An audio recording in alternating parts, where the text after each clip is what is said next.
रखेगी अभीरा के सामने शर्त, मिलकर अभीरा मांगने वाली है मायरा से माफी। सुपरहिट सीरियल ये रिश्ता क्या कहलाता है का आने वाला एपिसोड काफी इंटरेस्टिंग मोड ले रहा है, क्योंकि यहाँ पर अरमान के दिल में अभीरा के लिए जो प्यार होता है वो अब जुबान तक भी आ गया है।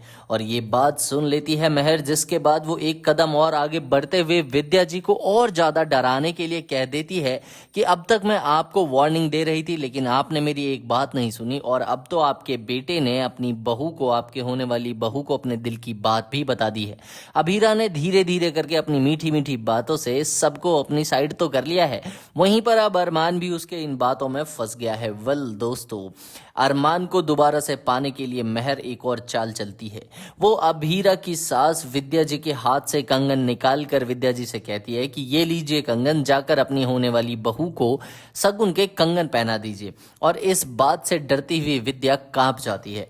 वेल मैं बता दूं आपको कि विद्या इसलिए नहीं कांप रही क्योंकि महर उसे डरा रही है, बल्कि उसे लग रहा है कि अभीरा अगर लौट कर आ गई दोबारा पोद्दार हाउस में तो सबसे पहले जो इस घर से बाहर निकलेगा वो विद्या होंगी, क्योंकि उन्होंने ही तो अभीरा और अरमान का रिश्ता तोड़वाया था, जिसकी वजह से बचपन में मायरा को इतनी ज्यादा दिक्कतें हुई है। उसको बार बार फिट्स पड़ते थे और वो अपने स्कूल में बार बार गंदे गंदे प्रैंक्स करने लगी थी। कितने स्कूल उसे बदलने पड़े थे।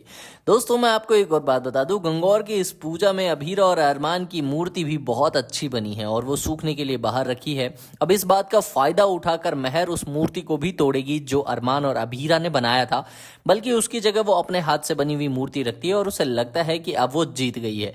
लेकिन शिवजी भी ऐसा नहीं चाहेंगे, बिल्कुल भी। दिखेगा आपको अरमान और अभीरा की मूर्ति टूटी नहीं होती, अभीरा को अपनी मूर्ति भी मिलेगी और सबको ये भी पता चल जाएगा कि ये सब कुछ किया कराया किसी और का नहीं, महर का ही होता है। वेल दोस्तों मैं आपको बता दूं मायरा की शर्त क्या रहने वाली है, क्यों मायरा ने अभीरा को अकेले मिलने के लिए बुलाया है।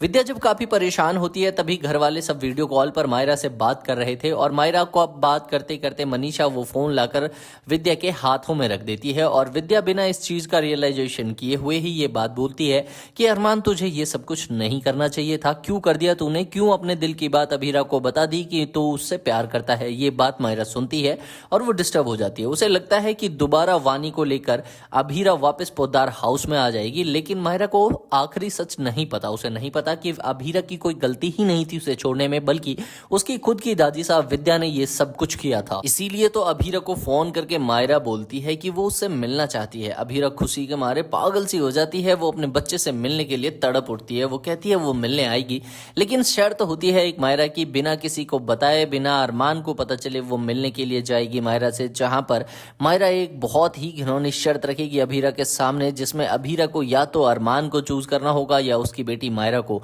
वरना पोद्दार हाउस को छोड़कर आज ही जाना होगा। वेल दोस्तों, अभीरा हाथ जोड़कर मायरा से माफी मांगती है, उसे समझाने की कोशिश करती है, लेकिन अभीरा से भी जिद्दी उसकी बेटी इस बात को मानने को तैयार ही नहीं होती और अभीरा को मजबूरन मायरा की बात मानकर अपनी बेटी के साथ पोद्दार हाउस और उदयपुर छोड़कर जाना होगा। दोस्तों कितना एक्साइटेड हैं आप देखने के लिए कि कैसे रोकेंगी दादी सा अभीरा को यहाँ से जाने के लिए, हमें कमेंट बॉक्स में लिखकर बताएं। और ऐसे ही धमाकेदार ट्विस्ट को जानते रहने के लिए चैनल को भी सब्सक्राइब करें। मिलते हैं अगली वीडियो में।